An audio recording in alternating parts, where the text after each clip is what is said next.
For decades, global trade followed one simple rule. If you had the money, you could buy almost anything. Today, that rule is changing. Governments are no longer fighting only with tariffs or sanctions.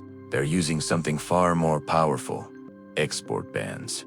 One government decision can slow industries worth hundreds of billions of dollars without firing a single shot. Semiconductors have become the foundation of the modern economy. They power smartphones, electric vehicles, medical equipment, aircraft, and even national defense systems.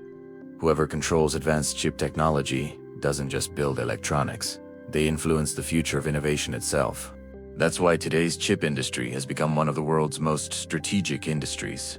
Modern technology depends on an international network.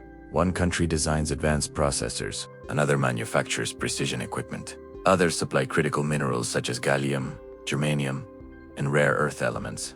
When exports of key technologies or materials become restricted, the effects spread across the entire supply chain. Factories may face delays. Production costs can rise. Companies must search for new suppliers. A local policy quickly becomes a global economic challenge. Instead of relying on one source, many countries are now investing billions to build domestic industries. Semiconductor factories, battery plants, critical mineral processing, and advanced manufacturing. The goal is simple: reduce dependence, increase resilience.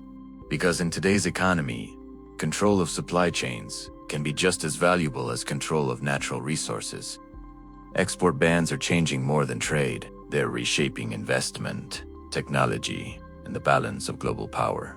The next generation of economic competition won't only be about who produces the most. It'll be about who controls the technologies, the materials, and the supply chains that power the world. I'm TrillionScope. Subscribe as we uncover the hidden economic forces shaping tomorrow.